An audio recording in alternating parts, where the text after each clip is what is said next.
Sur la place Stalingrad à Paris, ces sympathisants de la France insoumise exultent. Le nouveau Front populaire, alliance de gauche créée il y a 3 semaines à peine, arrive en tête du second tour des législatives à la surprise générale.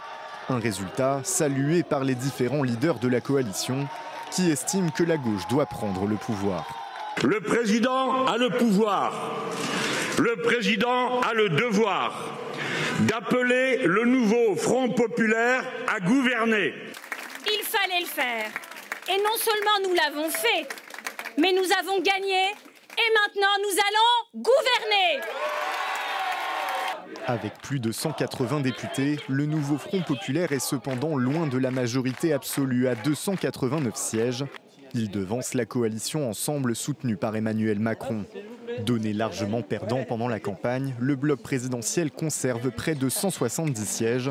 Un résultat meilleur que prévu, mais qui oblige le Premier ministre Gabriel Attal à présenter sa démission. J'assumerai bien évidemment mes fonctions aussi longtemps que le devoir l'exigera.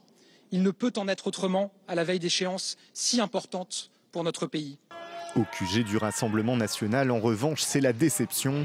Annoncé tout proche de la majorité absolue au soir du premier tour, le parti d'extrême droite et ses alliés arrivent en 3e position avec un peu plus de 140 sièges. Un revers notamment dû au désistement de l'entre-deux tours et à un barrage républicain efficace.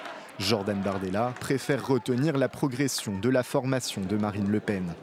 En dépit d'une campagne de second tour marquée par des alliances politiciennes contre nature, destinées à empêcher par tous les moyens les Français de se choisir librement une politique différente, le Rassemblement national réalise aujourd'hui la percée la plus importante de toute son histoire. De leur côté, les Républicains et leurs alliés obtiennent près de 70 sièges, soit un peu plus que dans la précédente Assemblée. Sans majorité claire, la France entre dans une période d'incertitude, au Parlement comme dans l'exécutif.